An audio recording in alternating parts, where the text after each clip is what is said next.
नमस्कार, मी अशोक उन्हाळे. दामाई न्यूज मध्ये आपले सर्वांचे स्वागत. बातमीपत्राच्या सुरुवातीला पाहूयात हेडलाईन्स. माजी आमदार पुत्राने अभिनेत्रीवर बलात्कार केल्याप्रकरणी गुन्हा दाखल.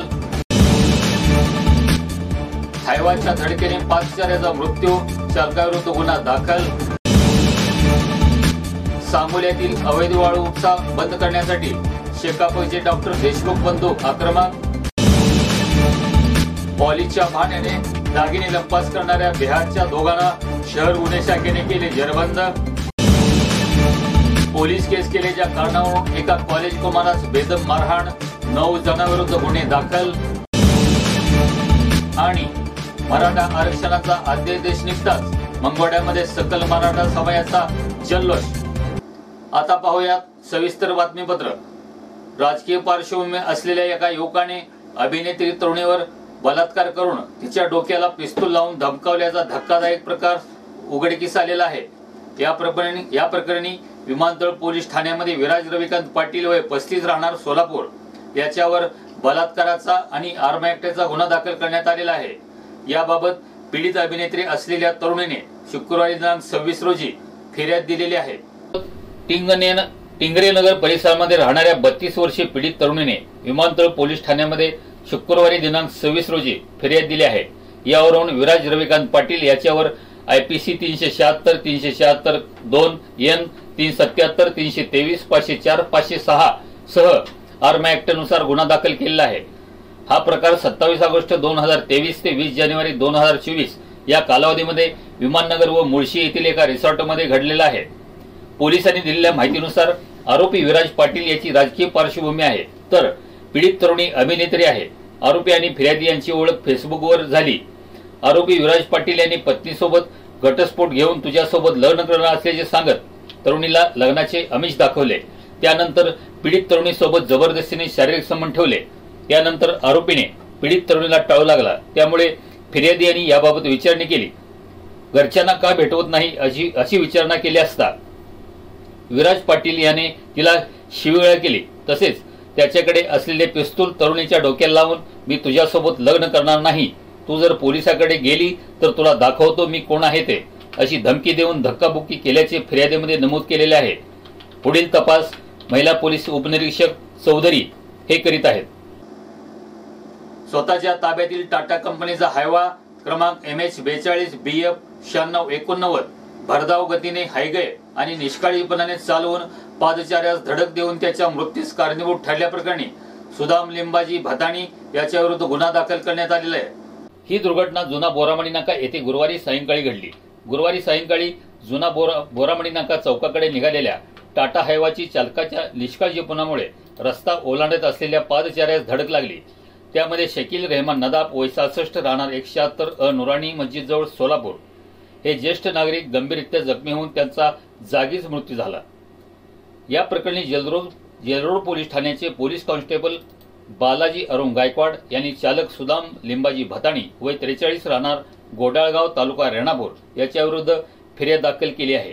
त्यानुसार सुदाम भताणी याच्याविरुद्ध मध्यरात्री गुन्हा दाखल करण्यात आलेला आहे. गेल्या 3.5 वर्षांमध्ये प्रशासनाच्या संगनमताने मान, कोरडा, अप्रुका, बेलवण नदीपात्रातून मोठ्या प्रमाणामध्ये अवैधरित्या वाळूचा उपसा होत आहे. त्यामुळे पर्यावरणाची व भूजल पातळीची मोठी हानी झाल्यामुळे नदीपात्रामध्ये कोरडे पडले आहे.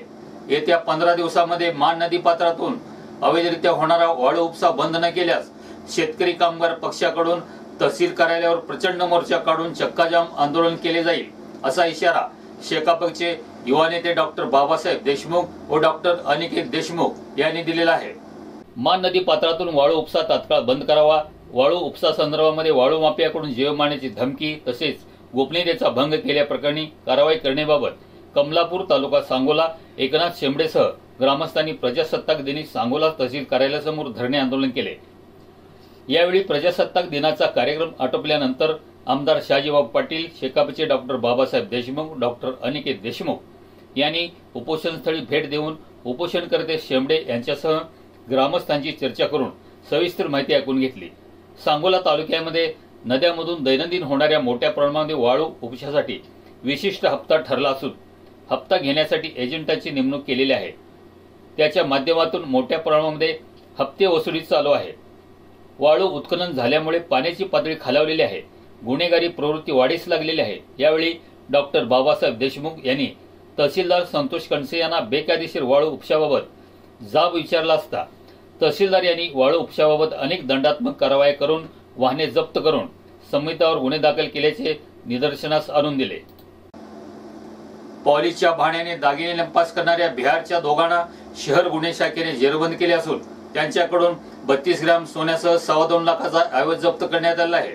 विनोद रामजी भगत वय 38 राहणार जिल्हा भागलपूर बिहार व दीपक कुमार जवाहर यादव वय 28 राहणार जिल्हा सुपौल बिहार अशी अटक केलेल्या दोघांची नावे आहेत। उत्तर सदर बाजार भागातील आनंद विणकर सोसायटीमध्ये सावित्री नागनाथ बोगा व त्यांची सून कीर्ती हे घरासमोर भांडी घासत असताना 2 अनोळखी त्यांच्याजवळ आले। त्यांनी पॉलिसचा बहाणा करून पैंजण व सोन्याचे दागिने घेतले।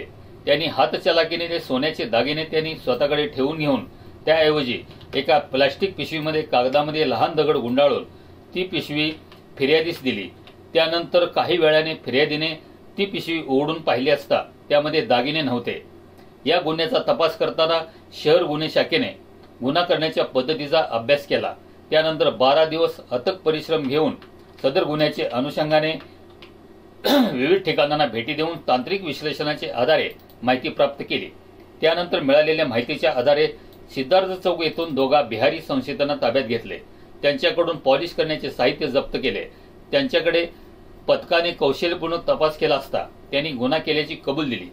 त्यांच्याकडून एकूण 32 ग्रॅम सोने, एक मोटरसायकल व गुन्हा करण्यासाठी लागणारे साहित्य असा एकूण 2,22,206 रुपयांचा मुद्देमाल हस्तगत करण्यात आला।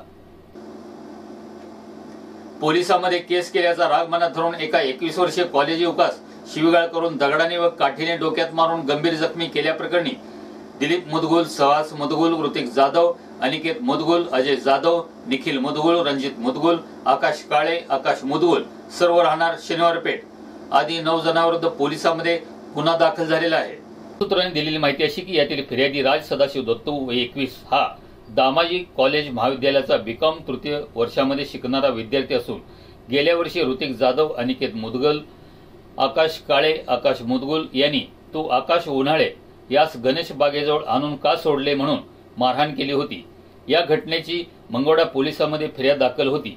दिनांक 26 रोजी सकाळी 10 वाजता फिर्यादी व फिर्यादीचा चुलत भाऊ यश दत्तू हे मोटरसायकलवरून दूध डेअरीच्या कामासाठी सांगोला येथे गेले होते।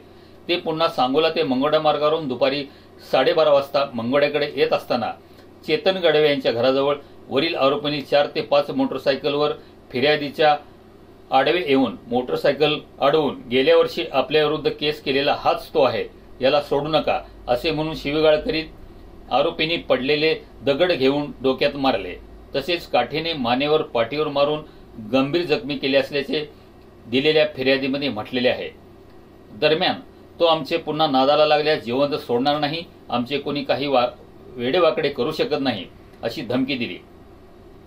फिर्यादी डोकीस मार लागल्यामुळे बेशुद्ध पडल्याने त्यास उपचारासाठी खाजगी रुग्णालयामध्ये दाखल करण्यात आले। डिस्चार्ज मिळाल्यानंतर ते फिर्याद दाखल करण्यास पोलिसांमध्ये हजर झाले। याचा अधिक तपास पोलीस हे करीत आहेत। मनोज जरांगे हे मराठा आरक्षणासाठी आक्रमक झाल्यानंतर त्यांचा आक्रमकपणा व मराठा समाजाच्या भावनांचा उद्रेक पाहता सरकारने सर्व मागण्या पूर्ण केल्याचे समजताच मंगोड्यातील सकल मराठा समाजाच्या वतीने फटाक्याची आतषबाजी व गुलालाची उधळण करून जल्लोष करण्यात आला। शनिवारी सकाळी मंगोडा शहरातून पदयात्रा काढण्यात आली। संत चोखामेळ्यात छत्रपती शिवाजी महाराज व दामाजी पंतांच्या पुतळ्यास पुष्पहार अर्पण करत एक मराठा लाख मराठाच्या घोषणा देण्यात आल्या।